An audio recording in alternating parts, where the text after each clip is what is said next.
Call Corporal Howard.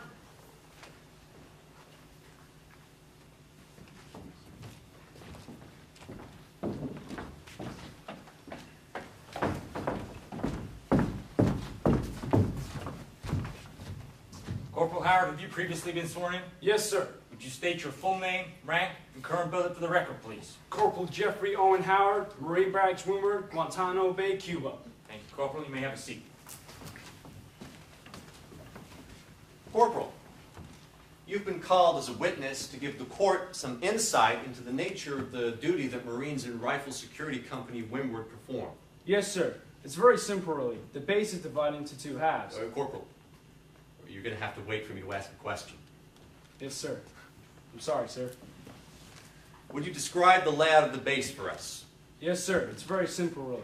The base is divided into two halves, the divider being Guantanamo Bay. Each side of the base has its own rifle security company. On the left is leeward, and on the right is windward. What is the function of the Marines in RSC Windward? To provide ground support in the event of an enemy engagement and to provide day-to-day security on the fence line. How much time do Marines spend on the watch? We're on the fence for 1 week and then off for a week. When you're on the fence, how long is each watch? 6 hours on, 6 hours off. Okay, 6 hours on, 6 hours off. Well, 1 week on, 1 week off. Is that right? Yes, sir. Are the sentries armed? Sir. Well, what are the Marines armed with? Sir. What are you armed with, Jeffrey? Weapons. Yeah, pea shooter, pocket knife, a slingshot? Sir, a pea shooter? Permission to lead the witness? By a leash, if necessary. All right, you're armed with M15 rifles and 60 rounds of ammunition. Is that right? Yes, sir. Okay.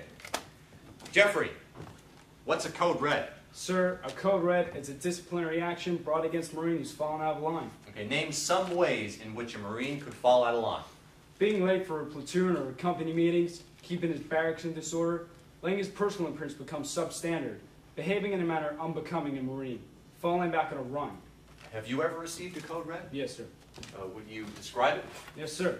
I dropped my weapon during a field exercise one day. We were doing 7-man assault drills. I just got so hot, my weapon just slipped, sir. What happened? Well, that night, the guys in my barracks, they threw a blanket over me, took turns punching me on for 5 minutes. Then they poured glue on my hands. Okay. And it worked, too, because I ain't dropped my weapon since. Jacked. We're going to have to strike that, Jeffrey, but it was a good effort. What happened after they punched you and poured glue on your hands? They took me to Post 44 and bobbed me a beer. They gave you a code red, and then they bought you a beer. Yes, sir. Corporal, were you acquainted with Private Santiago? Yes, sir. Did you come into contact with him every day? Yes, sir. You participated in drills together. Yes, sir. Your squads were on the fence together. Yes, sir. Was Private Santiago ever late for platoon meetings? Yes, sir.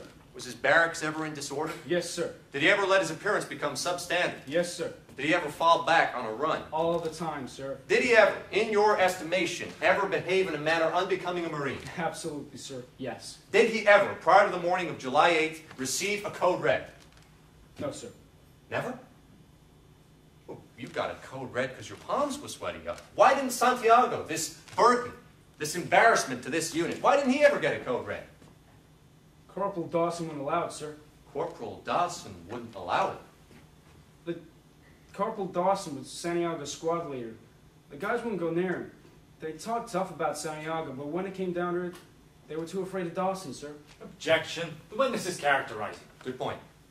I'll rephrase. Did you ever want to give Santiago a code red? Yes, sir. And why didn't you? Because Corporal Dawson would kick my butt, sir. Good enough. Lieutenant Ross is going to ask you some questions now. Corporal Howard, I hold here the Marine Guide and General Information Handbook for New Recruits. Are you familiar with this book? Yes, sir. Have you read it? Yes, sir. Oh, good. Would you find is the chapter that deals with code reds, please?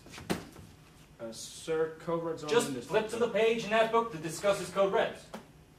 Sir, they're not in this book. Oh, I see.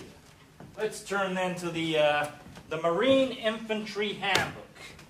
Would you find us the section on code reds in this book and read it to us, please? Sir, you see, code reds is a term that we use. We only use it down at Gitmo. I don't know if it Oh, we're in luck then.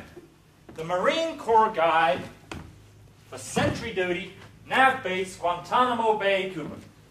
I assume we'll find the term code red and its definition in this book, and then we can move on. Am I correct, Corporal? No, sir. No? Corporal Howard, I'm a Marine. Is there no book, no manual, no pamphlet, no set of orders or regulations that let me know, as a Marine, one of my duties is to perform code reds? No, sir. No. I have no more questions. Corporal, would you turn to the page in this book where it says what the enlisted men's mess hall is? Lieutenant Caffey, that's not in the book, sir. No? You mean to tell the court you've been stationed in Gitmo for 13 months and in all that time you've never had a meal? No, sir. 3 squares a day, sir. Well, I'm confused. How do you know what the mess hall is if it's not in the book? I guess I just followed that run at chow time, sir. No further questions. Corporal Howard, you may step down. Thank you, sir. We'll take a 5-minute recess. Please nobody go too far. All rise!